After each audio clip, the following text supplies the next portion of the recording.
Salam, selamat hari Minggu. Mari kita bersatu dalam doa.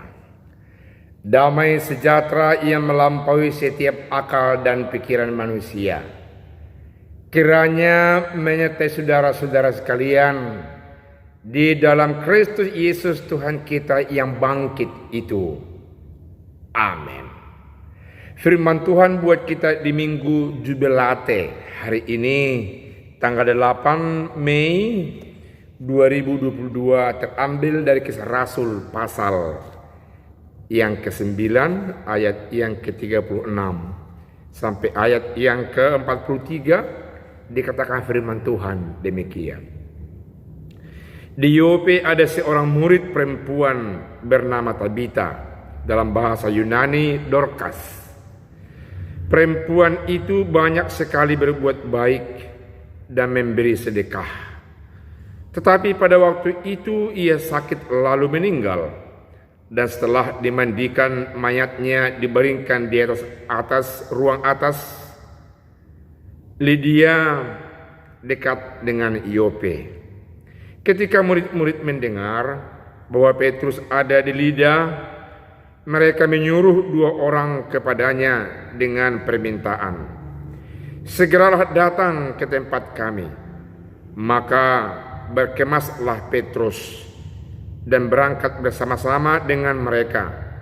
Setelah sampai di sana, ia dibawa ke ruang atas, dan semua janda datang berdiri dekatnya dan sambil menangis. Mereka menunjukkan semua baju dan pakaian yang dibuat Dorcas waktu ia masih hidup. Tetapi Petrus menyuruh mereka semua keluar, lalu ia berlutut dan berdoa. Kemudian ia berpaling ke mayat itu dan berkata, "Tabita, bangkitlah." Lalu Tabita membuka matanya, dan ketika melihat Petrus, ia bangun lalu duduk. Petrus memegang tangannya dan membantu dia berdiri. Kemudian ia memanggil orang-orang kudus beserta janda-janda, lalu menunjukkan kepada mereka bahwa perempuan itu hidup. Peristiwa itu tersiar di seluruh Yope, dan banyak orang menjadi percaya kepada Tuhan. Kemudian daripada itu Petrus tinggal beberapa hari di Yope, di rumah seorang bernama Simon, seorang penyemat kulit. Demikian firman Tuhan. Saudaraku yang kekasih, tema firman Tuhan ini adalah kuasa Tuhan membangkitkan. Kuasa Tuhan Allah dalam nama Yesus yang dibangkitkan oleh Allah dari antara orang mati itu, kuasa itu juga bisa membangkitkan orang-orang yang mati dari kematiannya. Membangkitkan semangat, membangkitkan pikiran, membangkitkan bergegas berangkat untuk menekuni segala sesuatu yang baik, karena Tuhan senantiasa ikut serta dalam rencana baik setiap umat manusia.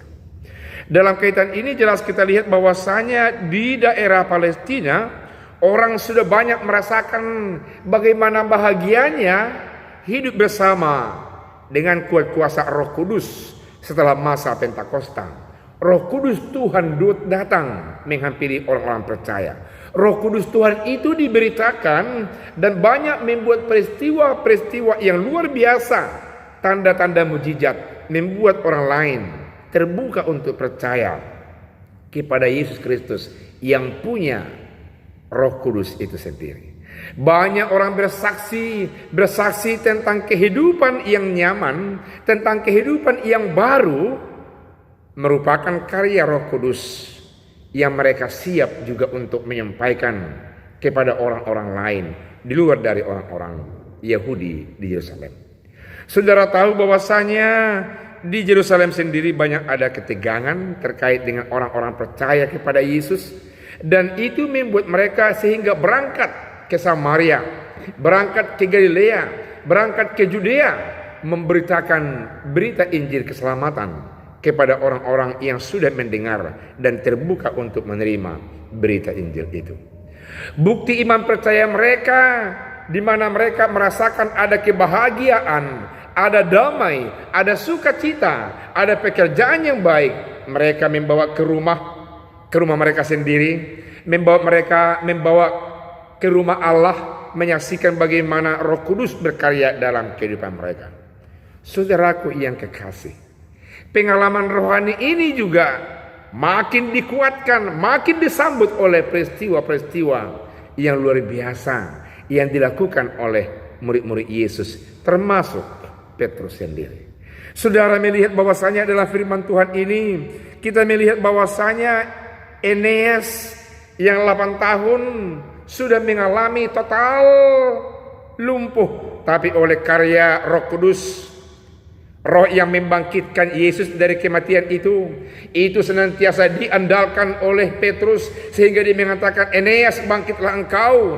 Lalu bangkitlah Eneas.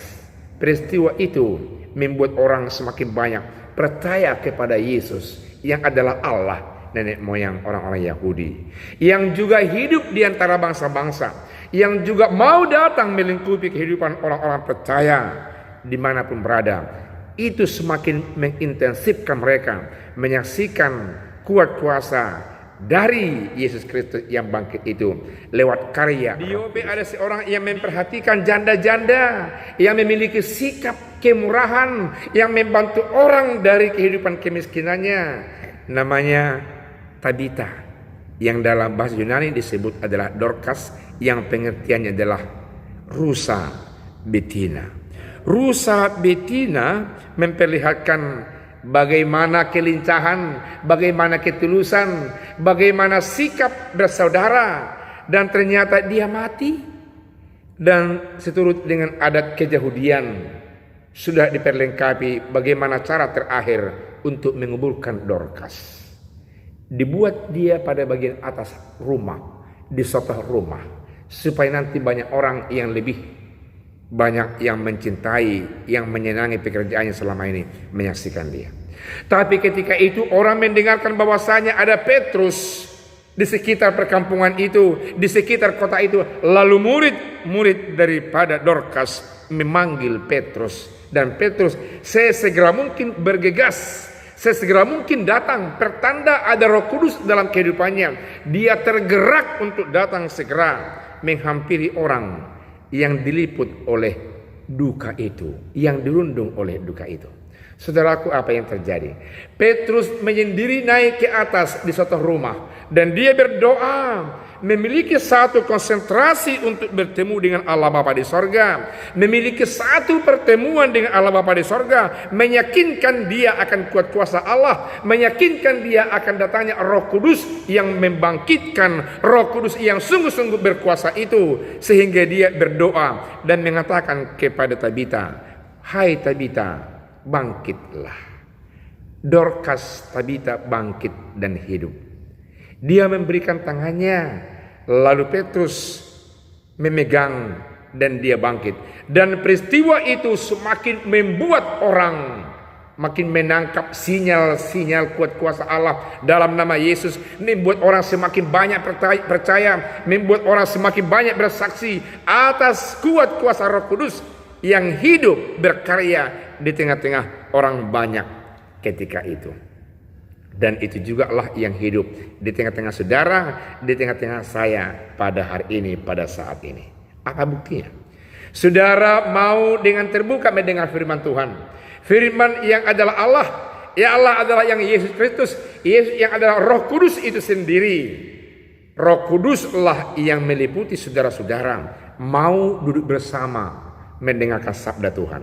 Roh Kudus adalah yang membuka hati saudara mau di perjalanan mendengarkan lagu pujian, membesarkan nama Tuhan yang bangkit itu, mau mendengarkan sabda Tuhan yang bangkit itu dari berbagai varian pemberitaan digital pada saat ini. Jadi sederhana, bukan lagi seperti signifikannya masa Petrus, masa murid-murid Yesus, masa Paulus dengan yang lain. Tapi kita tidak boleh tiadakan itu, bahwa itu adalah karya Roh Kudus yang membuat orang banyak lagi semakin percaya jikalau saudara dan saya mau dengan baik untuk menyaksikan karya Roh Kudus itu dalam kehidupan kita. Dikatakan dalam bagian terakhir bahwasanya Petrus tinggal beberapa saat lagi di kota itu. Dia tinggal di rumah Simon. Konon Simon ini katanya adalah bekerja dengan penyamak kulit.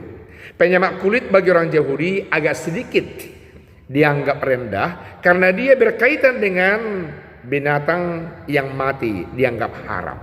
Namun ini mau mengatakan bahwasanya kini Petrus sudah mau meninggalkan pemahaman atau mengkritik pemahaman yang membedakan haram dengan halal, yang membedakan orang kafir dengan tidak kafir, karena Roh Kudus mau menembus semuanya, karena Roh Kudus mau membela semuanya, karena Roh Kudus mau menghidupkan semuanya, karena Roh Kudus mau beserta membangkitkan semangat semua mereka untuk mengenal Kristus yang hidup, menghidupi semua umat manusia tanpa terkecuali, menghidupi semua ciptaan Allah dalam nama Yesus tanpa terkecuali. Saudaraku yang kekasih, inilah berita Injil yang sampai hingga saat ini kepada kita di tengah-tengah bumi ciptaan Allah ini, bahwasanya Allah dalam nama Yesus yang bangkit itu tidak tumpul terhadap batas-batas tembok-tembok yang dibangun oleh umat manusia. Dia menembus dan membangkitkan semua persendian kehidupan. Dia menembus dan semua memberikan semangat kehidupan. Dia membimbing, dia mengajari, dia menghibur.